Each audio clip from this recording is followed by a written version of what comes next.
5 minute کا مدرسہ اسلامی تاریخ۔ حضرت مولانا جلال الدین رومی رحمۃ اللہ علیہ، آپ کا نام محمد، لقب جلال الدین اور مولانا روم کے نام سے مشہور ہے۔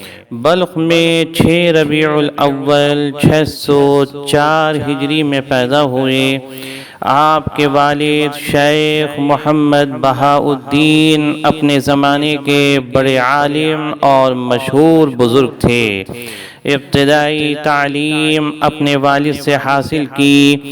بادشاہ وقت کی کسی بات سے ناراض ہو کر وہاں سے شیخ بہاء الدین اپنے بیٹے جلال الدین کو لے کر قونیہ چلے گئے۔ اس وقت جلال الدین رومی کی عمر 18 یا 19 سال تھی۔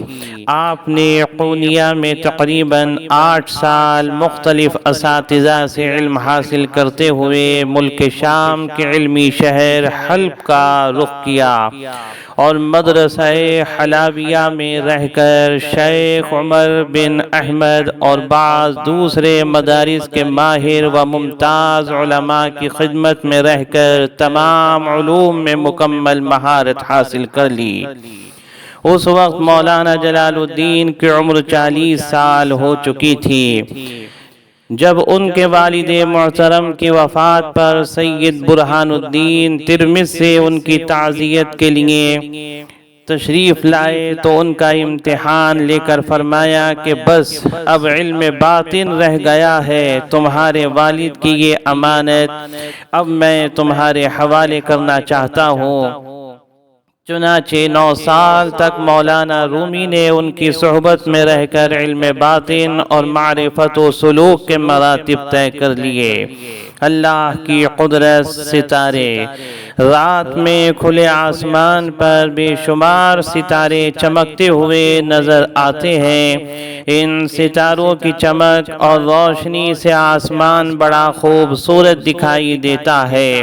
خود اللہ تعالیٰ فرماتا ہے، ہم نے آسمان دنیا کو روشن چراغوں سے زینت عطا فرمائی۔ یہ کتنی عجیب بات ہے کہ ہزاروں سال سے کروڑوں ستارے آسمان پر ایسے جگمگا رہے ہیں کہ کبھی روشنی ختم نہیں ہوتی۔ لوگ ان ستاروں کے ذریعے راستہ اور منزل کی سمت معلوم کر لیتے ہیں۔ آج کے ترقی یافتہ زمانے میں بھی رات میں جہاز کے کپتان ستاروں کی مدد سے رخ معلوم کرتے ہیں۔ ان ستاروں کا برابر چمکنا اور وقت مقررہ پر نکلنا اللہ کی قدرت کی عظیم نشانی ہے۔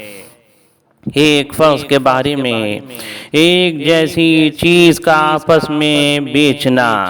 حضرت ابو سعید خدری رضی اللہ عنہ سے روایت ہے، رسول اللہ صلی اللہ علیہ وسلم نے فرمایا، سونا سونے کے بدلے، چاندی چاندی کے، گیہوں گیہوں کے اور جو جو کے بدلے کھجور کھجور اور نمک نمک کے بدلے برابر اور نقد بیچا جائے۔ جس نے زیادہ یا زیادہ کا مطالبہ کیا وہ سود کا مرتکب ہوا، لینے اور دینے والا اس میں برابر ہے۔ مسلم۔ فائدہ: اگر سونے کو سونے کے بدلے یا چاندی کو چاندی کے بدلے، گیہوں کو گیہوں کے بدلے اور اس طرح کی ایک جیسی چیزوں کو جب آپس میں ایک دوسرے کے بدلے بیچا جائے تو ان کا دونوں طرف مقدار میں برابر ہونا اور نقد ہونا واجب ہے۔ کم زیادہ یا ادھار بیچنا حرام ہے۔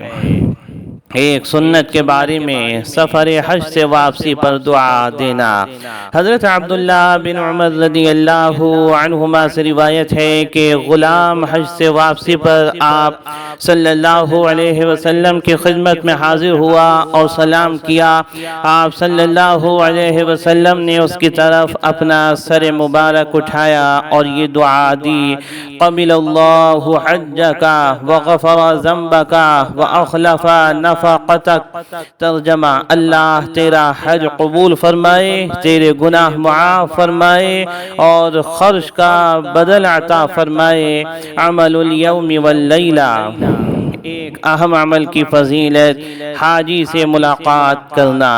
حضرت ابن عمر رضی اللہ عنہما سے روایت ہے کہ رسول اللہ صلی اللہ علیہ وسلم نے جب کسی حاجی سے ملاقات فرمائی تو اس کو سلام فرمایا اور اس سے مصافحہ کیا اور اس سے گھر میں داخل ہونے سے پہلے اپنے لیے دعائے مغفرت کی درخواست کرنے کا حکم دیا، کیونکہ وہ اپنے گناہوں سے پاک و صاف ہو کر آیا ہے۔ مسند احمد۔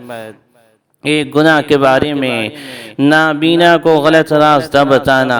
حضرت ابن عباس رضی اللہ عنہما سے روایت ہے کہ رسول اللہ صلی اللہ علیہ وسلم نے ارشاد فرمایا، لعنت ہے اس شخص پر جس نے نابینا کو غلط راستہ بتایا۔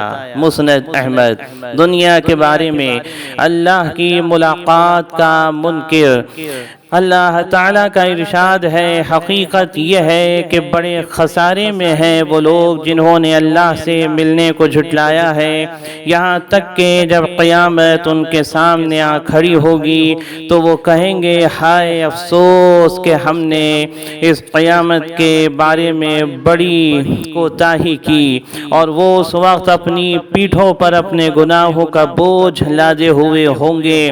لہذا خبردار ہو کہ بہت برا بوجھ ہے جو یہ لوگ اٹھا رہے ہیں۔ سورہ انعام آیت نمبر 31۔ آخرت کے بارے میں کافر کے نیک اعمال بے حیثیت۔ حضرت ابو ہریرہ رضی اللہ عنہ سے روایت ہے کہ رسول اللہ صلی اللہ علیہ وسلم نے ارشاد فرمایا، قیامت کے دن ضرور ایسا ہوگا کہ بعض بھاری بھرکم موٹے بدن والے آدمی اس حال میں آئیں گے کہ اللہ کے نزدیک ان کا وزن مچھر کے پر کے برابر بھی نہ ہوگا۔ پھر فرمایا، پڑھو، فلا نقیم لهم یوم القیامت وزنا، ترجمہ چنانچہ قیامت کے دن ہم ان کافروں کا کوئی وزن شمار نہیں کریں گے۔ بخاری۔ طب نبوی سے علاج، دبلے پن کا علاج۔ حضرت عائشہ رضی اللہ عنہا فرماتی ہیں کہ جب میری والدہ نے مجھے رسول اللہ صلی اللہ علیہ وسلم کے پاس رخصت کرنے کا ارادہ کیا تو میرے دبلے پن کا علاج کرنے لگی، مگر کوئی علاج کارگر نہ ہوا۔